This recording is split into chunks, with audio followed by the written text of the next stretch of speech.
Hi friends, I'm Pamela Poole at Pamela Poole Fine Art, and I live an amazing life as an artist and an author. Today's amazing because I'm in the studio and I have finished Southport Sails. After months of interruptions, I started this video series for helping people understand how an artist thinks when they are planning and completing a project. And I taught a lot of art elements in just everyday terms, things that people could understand. If you haven't been to art school and art classes and you just want to try some painting, I tried to keep it as simple as possible for you to just try out painting on your own or just watch someone. A lot of people find it relaxing to watch people paint. I like to do that too. And in fact, I started this series as at a recommendation from a friend that requested that I do an art demo series. So I didn't actually show you a painting demo as I was painting because I just couldn't work out the sequences that way. There were a lot of interruptions that went on with this painting. I have finally finished though. I did succeed at my goal, and just to recap what that goal was, I wanted to have a painting that was a memory for my husband and I to think about as a day spent on a date to a place we were exploring. We had not been there before, Southport, North Carolina. And we went to the marina, watched the sailboats. It's always relaxing to watch sailboats. And as they were in the harbor, across from that harbor is also the Oak Island Lighthouse. I did exaggerate a bit and put it in the picture. It was actually up a little bit further down in the photo that I used. And to refresh your memory on that, I used a photo as my reference. Yes, the color is a little different once I finished the painting. I started out with the whole canvas painted in this particular color. To me, that gave me the base of the air, the sea air there at the Southport Marina, and it helped me to build on top of that. That fresh air was already blowing through my painting before I put in the other touches. I also explained to you that I would be selecting sailboats from this picture to use in the painting. I would select an odd number of items to be in the painting because I don't use even numbers. And you will probably at this point go, well, if she would count, there are 6 sailboats, and that's an even number. And you are exactly correct. There are 6 sailboats of varying sizes because I wanted to have that rhythm. I told you about I wanted it to be a dance, felt like a dance going on, but the dip for the dance, the highlight of the dance, is the showpiece, which is actually the smallest thing out there, the lighthouse. The reason that this works, now that makes 7 things, by the way. There are 7 items on here, so it is an odd number. Even though there are 6 sailboats, there are 7 items in the scene to try to get you to compete for your attention. The still space is the sky and a lot of the water. I did not want to draw your attention to that. In fact, one of the reasons this painting took so long is that when I tried to paint realistic sails on these boats, the boats became the thing, and you were hung up on the boats, and before you ever would say, oh yeah, there's a lighthouse in the back. Well, that wasn't my purpose. My goal was that the lighthouse is the focal point, not the sailboats. And so I had to finally, after like 5 different versions of these sails, you have what you have now, which is very plain, just some white and colors. Not many details except a little bit on this one. I do have some details on a couple of the boats.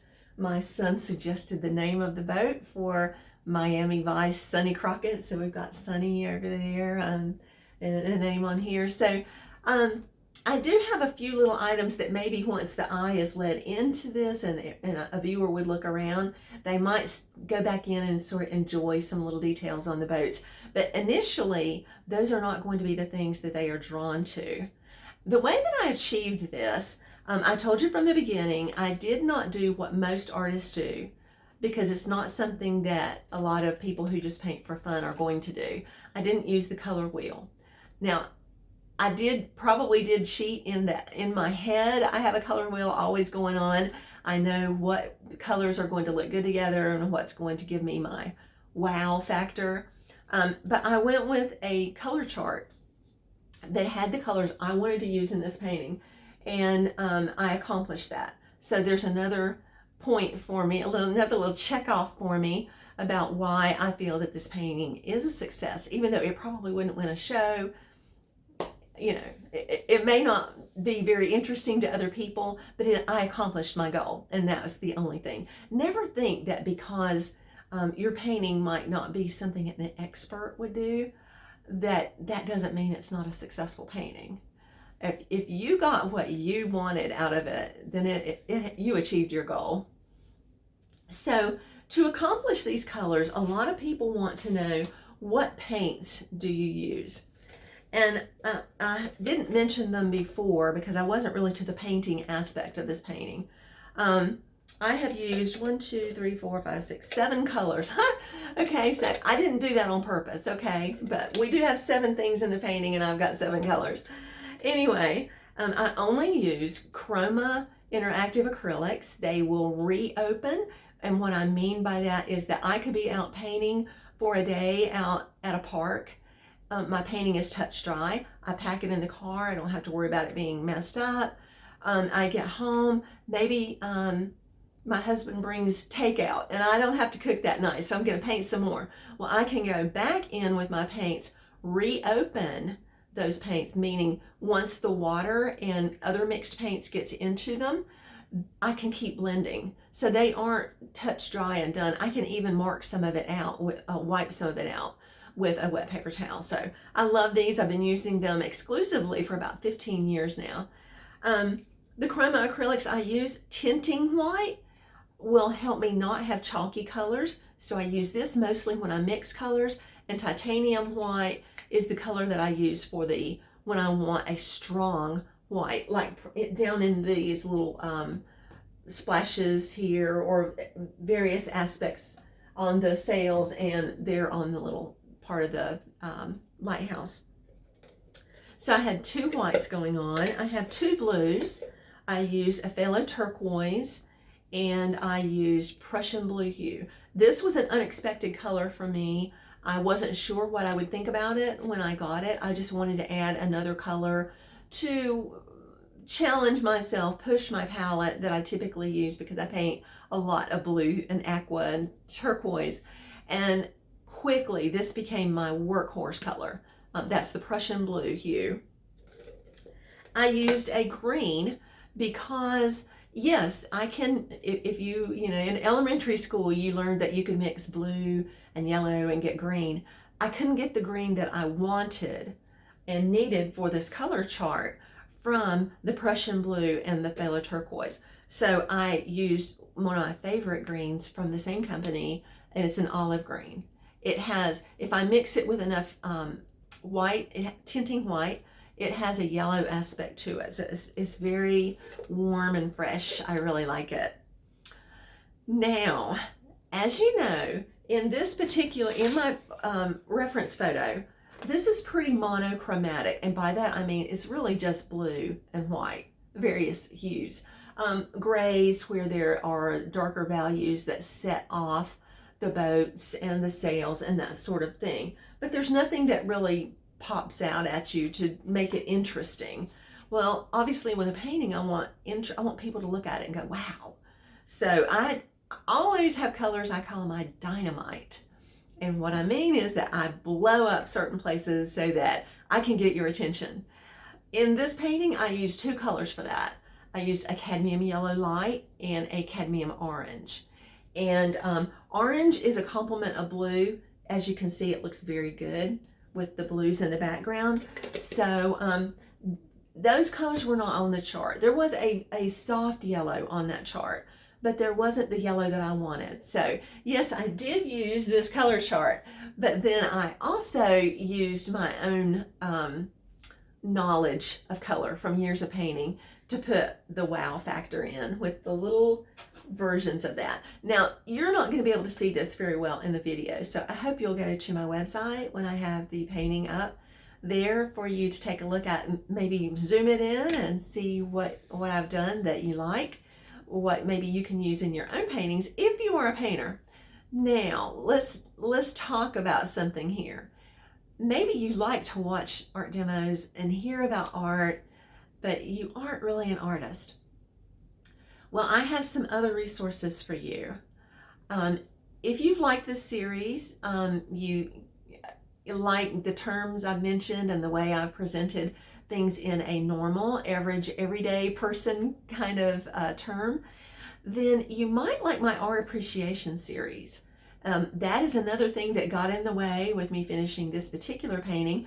I wanted to go ahead and push that series to get it out as an educational resource.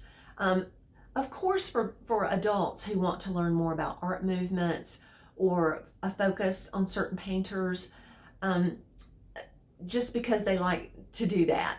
But also because a lot of parents are at home right now with children and teens who need art resources. And so I made these short and I put them up on YouTube. I have free downloadable lesson plans to go along with them to suggest things that you can do to carry on more with that topic or that idea. And those are downloadable from my website at pamelapoole.com. Just go to the books, coloring pages, and lesson plans tab. So I linked those in my YouTube video series. If you'd like to use that, if you're done with this Southport Sails series and you want to just look into something with art movements and just art appreciation, learn more about artists. My last one was on Vincent van Gogh. Just check out my YouTube channel, and there are more resources there for you. Also, if you have any creative talent at all, and everybody does, you're gonna think you don't, and yours doesn't matter.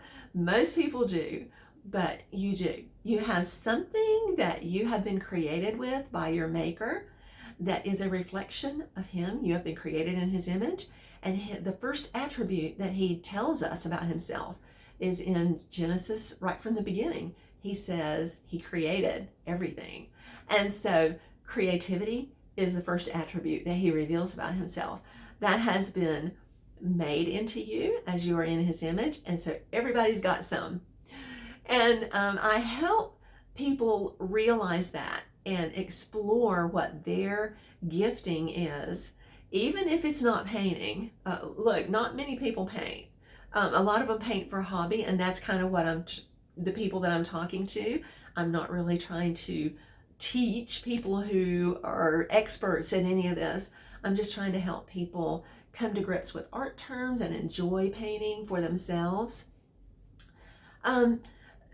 If you if you have any creative, maybe you like crafts, maybe you like quilting, maybe you just like to cook, maybe you like woodworking or metalworking or building things. That's a creative gift.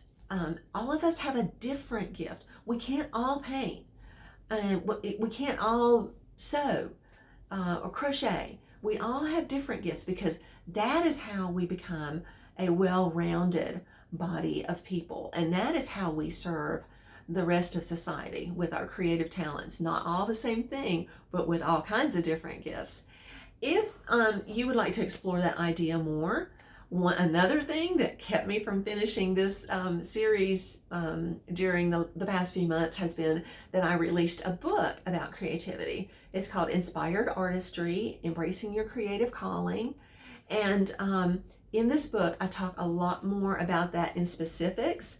I give you questions to think about with that. It's intended to be a devotional, but you can use it for a lot more than that. And also there are, if you love to color is such a relaxing therapy. Coloring, pencils, pens, glitter, all kinds of things like that people use. I have been amazed at what I see friends do with coloring. If you like to color, you may want to get the print version that I'm holding. It's very small, doesn't take much time to read, but I do have coloring pages in there. here's an example of a palette that has some little coloring aspects to it. There's a brush and an easel and other things like that. If you like to color, you may want the print version. But it's digitally available at all the online booksellers. And the print version is only available at Amazon or through me.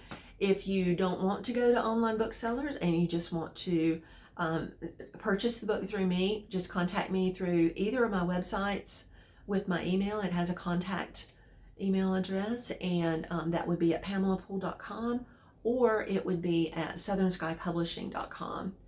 And I can help you out with that. And if you have questions and other things about this series, about the Inspired Artistry series, about the Inspired Artistry book, just contact me and let me know. I love to hear from you. I've gotten a lot of good response from the book, and I just hope it will be a blessing for people.